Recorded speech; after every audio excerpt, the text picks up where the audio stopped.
welcome to my reading corner. Today we're going to be discussing the beloved childhood classic, Because of Winn-Dixie.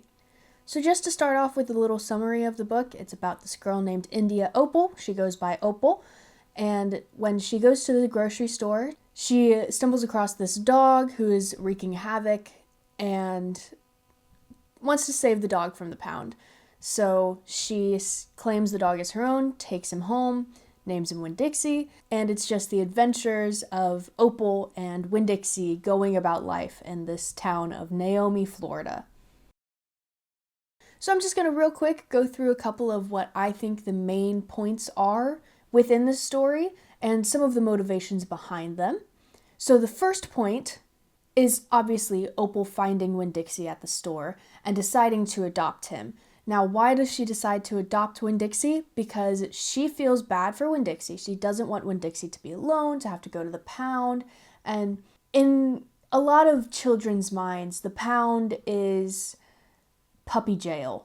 So we don't want Winn-Dixie to go to puppy jail. So she, of course, is going to adopt him and say, like, hey, that's my dog, don't send him to the pound. And also she can see that he's in need. He is just trying to get food and loves to be around people. So she can see that he is lonely. So Opal decides to take Winn-Dixie home because she feels for Winn-Dixie, but also because Opal is also feeling alone. She has this special kind of connection with Winn-Dixie because she feels like basically they're just both alone and they both need friends.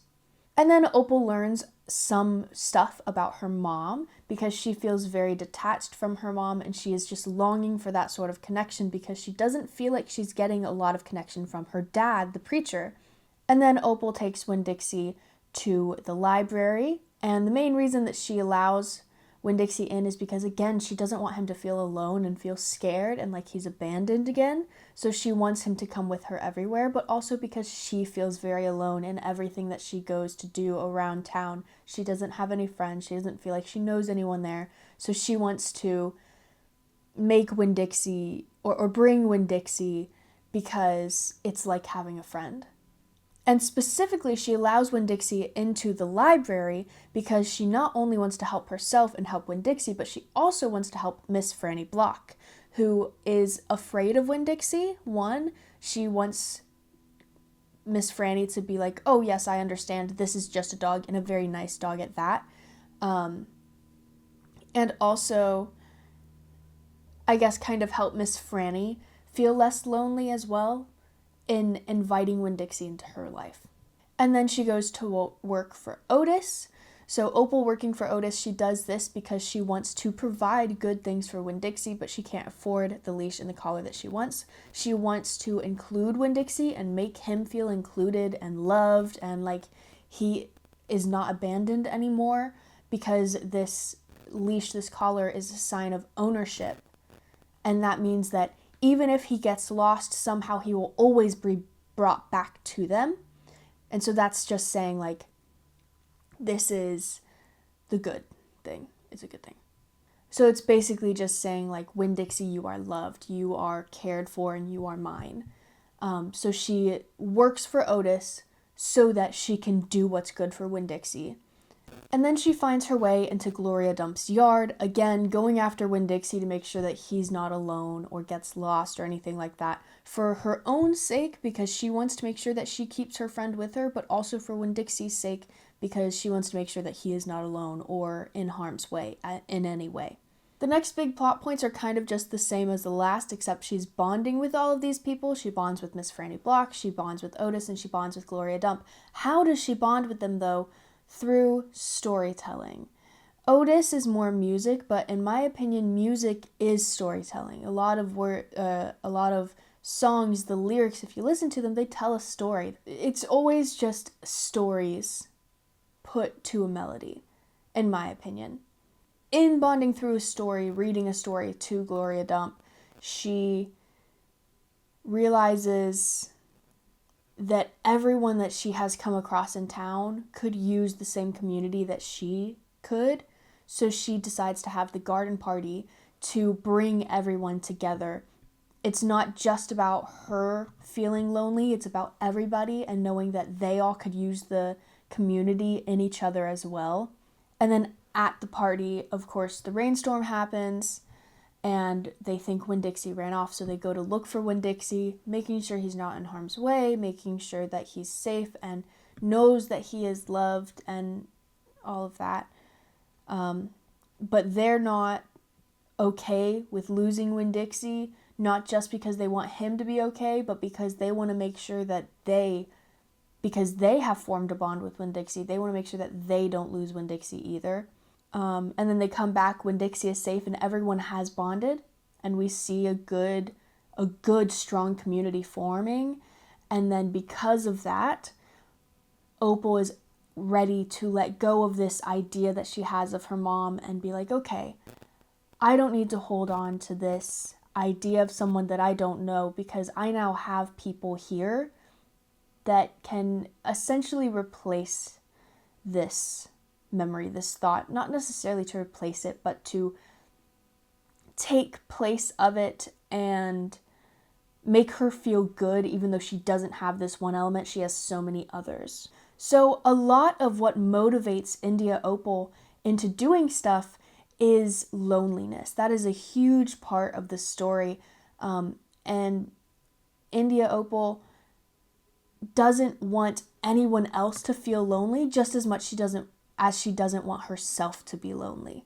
So she is bringing all of these people together for everyone's sake, not just her own. It's not selfish. It is, she has an eye for seeing other people's struggles as much as a 12-year-old can. So let's get into the characters. So first we have India Opal Baloney. She is 12 years old. She's our main character. She is described as having red hair and freckles, just like her mother. And her main character traits are being pretty intuitive. She's very smart. She can look at people and kind of tell and is able to draw something out of them. She likes to help other people. She also really likes stories, which is one of the things that her dad said her mom likes as well. So she is a storyteller and a listener of stories. She loves to go to the library because she likes to read books and she likes to hear Miss Franny's stories, and she likes to tell stories to Gloria Dump and her dad sometimes as well. You can tell she feels very lonely because she has talked about how she just moved to Naomi from Whatley, which is a different place in Florida, I think. So she no longer has her friends with her. She feels very alone, and that is why she is so dependent on Winn-Dixie. Way that her story goes, by the end of the book, she is much less lonely because she has found a community in the place that she is in, a lot of it through Winn-Dixie. And she has also started to feel more comfortable and more and closer to her dad. And her dad is very much described, he doesn't have a physical description, the preacher, but he is described as basically hiding himself away. So he is a preacher, he's a very good man, he is obviously cares a lot about people. He doesn't want the mouse in the church to get hurt. He allows Winn-Dixie to stay because he sees that he could really use a home and love. And he loves Opal because he would allow her to have this dog, even though it might not be very nice in the trailer park that they live in, and or it wouldn't necessarily be allowed in the trailer park. And he does a lot for her, but he's not a big character. He's what we would call a secondary character, and that he is pretty small part of the story. But what is really cool about the arc, the way that his story ends with India Opal is, at the beginning she says, I mostly call him the preacher, because what the preacher does most of the time is write his sermons and tell his sermons. Although he is her dad sometimes, in her head she calls him the preacher. Well, after going out and looking for Winn-Dixie and having this whole, for lack of a better word, come Jesus moment, where they basically let everything out for each other. And the preacher finally realizes, like, her mom didn't take everything from me. She left Opal. And so I need to treasure Opal. I need to treasure what I have. After that, and Opal realizes, like, I have a dad. They both realize, like, we have each other. And when we have each other, we don't really need that much else because we are family and we are community. So she's able to, their arc is after that whole heart-to-heart moment, in her head, she calls him her father. My father and I went back to Gloria Dump's house and called for Winn-Dixie all the way home, because she stopped viewing him as the preacher and started to actually be like, this is my dad, which is just a really cute, beautiful moment, I think. I really, when I read that, it made me feel some type of way. It was just very, very nice. And then you have Winn-Dixie. Winn-Dixie is described as being big, ugly, skinny. And he has matted, which is like really knotted up fur, and bald spots where that fur has since come off or been cut off or ripped off or something. And he has crooked yellow teeth. Winn-Dixie is what we would call a catalyst, something or somebody who sets the story in motion. Without Winn-Dixie, we would not have this story at all. You could say the story happened because of Winn-Dixie. That's why the book is titled that way, because everything in this book happened because Winn-Dixie showed up. She got closer to her dad. She found friends because of Winn-Dixie. And then you have Miss Franny Block. She's described as small, old, and she has short gray hair. Her personality is very much just that of kind of a stereotypical old, caring woman. She loves to tell a story. She is very kind and caring. She loves those little hard sweets that you can suck on, lozenges. And then you have Otis. He has slick black hair like Elvis, and pointy-toed boots. I don't know how old he's really supposed to be, but I kind of pictured him to be like 24 or so, relatively young, but not super duper young. And he is very meek. He's very shy and quiet and very reserved. Like, he tends to keep his talents to himself. You know, he didn't go advertising like, hey, I play guitar, I really like music. India Opal just stumbled upon it. So he is very much a shy person. And by the end of it, you can see him coming out of his shell a little bit as well in being able to play for people and have attention on him and, you know, able to kind of function around people better than whenever India first met him. Then you have Gloria Dump. It's described that she has crinkly brown skin. She has dentures, so she at first had no teeth whenever Opal met her, popped her teeth in, and she was wearing a big floppy hat. It only says that once. I don't know if that's a big character trait of hers or a physical descriptor. She's always wearing a big floppy hat, but I really like that description. And she is very wise. She's a very wise older woman. She has a lot of like bad memories that she looks upon, but she thinks she has overcome them. And then you have Dunlop and Stevie Dewberry. Dunlop is 12 and Stevie is 9, and they look very similar because Stevie is very tall for a 9-year-old and they both have shaved heads. I would say they're pretty stereotypical. They're very, very, very small characters. And all they really do is they choose to, at least Dunlop chooses to call after Opal because he wants to be her friend, which is a horrible way to make friends. If you want to make friends, don't be mean to them because they're going to think you're mean and they're not going to want to be around you. And that's what he does. And that's what Stevie does as well. But Stevie is doing it because his older brother is doing it and because he's younger and he doesn't know much better. Dunlop should know better, but he still does it anyway. But by the end of it, you can kind of tell, like, he sticks up for Opal sometimes whenever Stevie's making fun of her, and he waves to her, so you can tell he is trying to be her friend in all of it. Then you have Amanda Wilkinson. She's described as pinch-faced. She is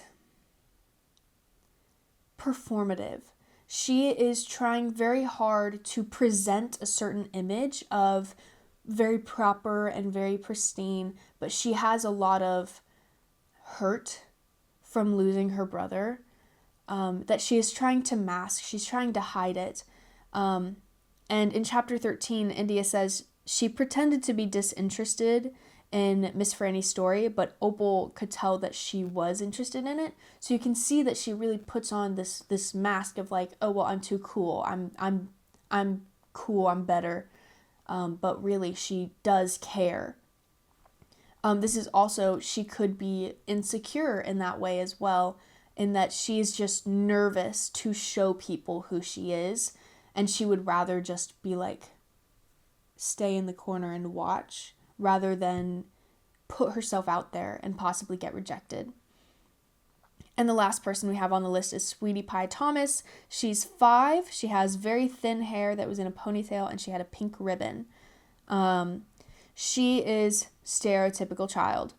I think it's very interesting that she can taste the litmus lozenge, the sadness in it, in that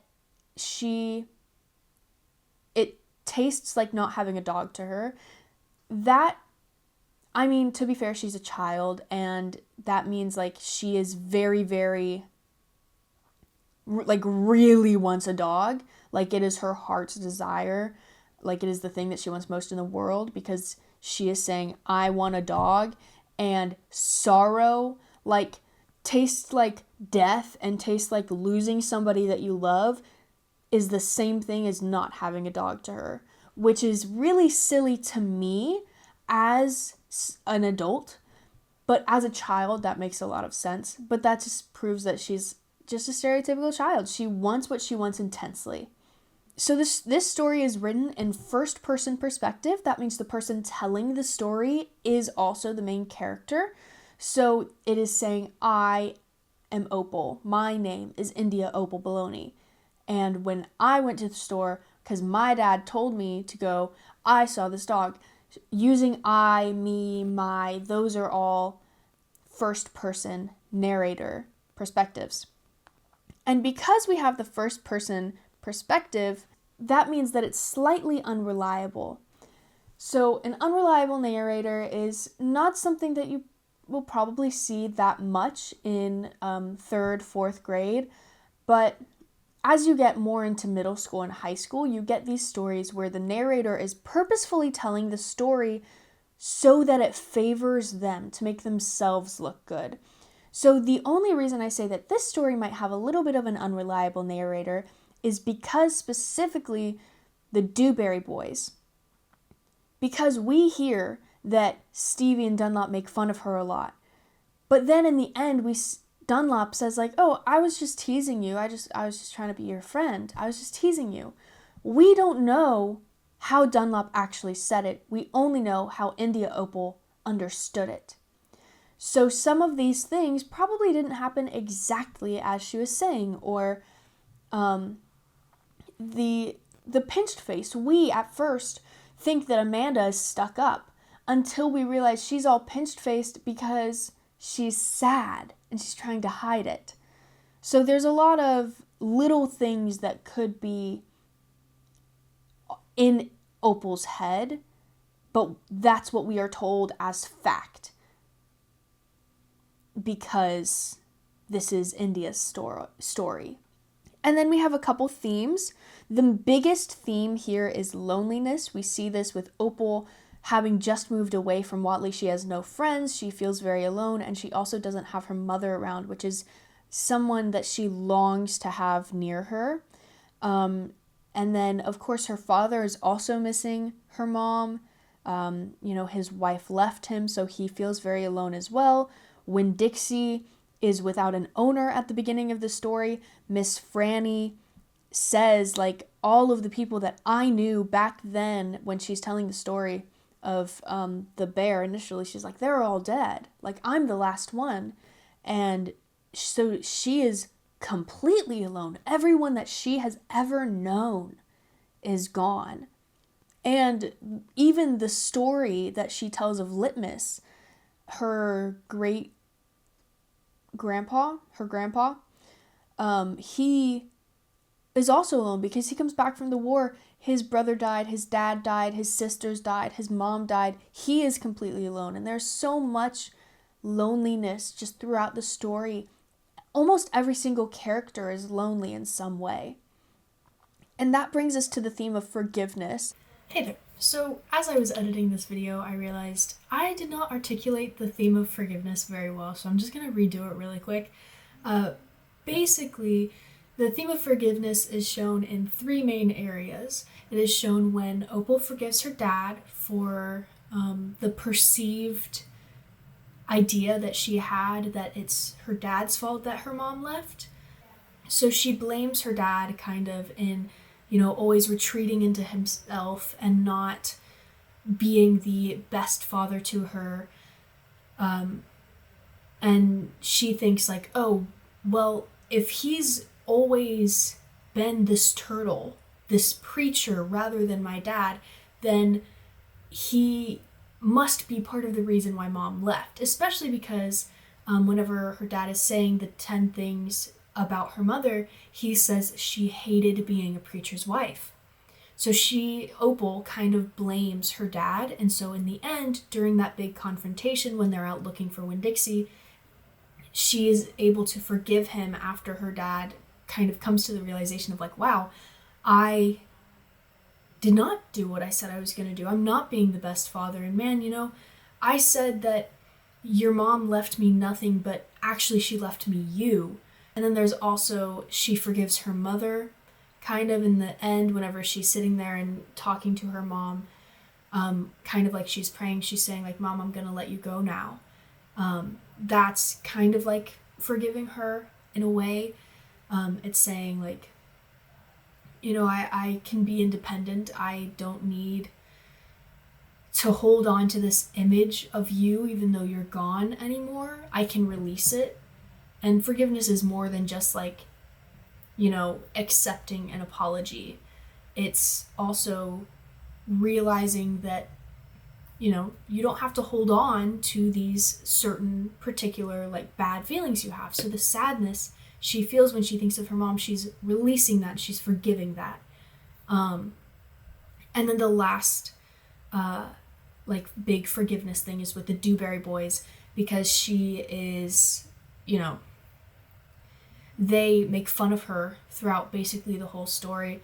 And in the end, Dunlop specifically, she does forgive for, calling Gloria Dump a witch, and Gloria Dump forgives them too once she convinces them that she's not a witch. So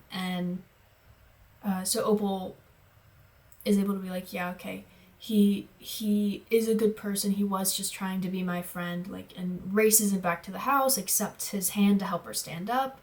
And it's kind of like, man, I have friends around, and Dunlop and Stevie are included in those groups of friends. So she forgives them as well. And then there's also a lot of hidden struggles that kind of go between two of them. Gloria Dump has a tree that's just full of alcohol bottles. So that says that in the past, she used to be an alcoholic. So she had a lot of issues and a lot of struggles that came from alcohol that you don't see now. You can't tell by looking at her and the way she interacts with Opal and the way she interacts with other people. You can't see it, but she still feels it. She still knows it's there. Just like India Opal doesn't go around broadcasting like, yeah, my mom's not here. She's dealing with it internally. Same with Amanda and Carson, her brother, and Otis being in jail. All of them have this struggle inside of them that aren't necessarily fully understood by Opal, because like I said, this is first person. She doesn't get all of the details of their struggles, but we know that they have them and that they are deep inside. And that goes huge with the morals that I have So the morals are don't judge a book by its cover and don't hold on to what you don't have. Specifically, there are two lines of quotes that Gloria Dump says. Basically, don't judge those Dewberry boys because they're boys or because of what they're doing. You go talk to them, you go be nice to them, and they'll be nice back. Same thing with Amanda Wilkinson.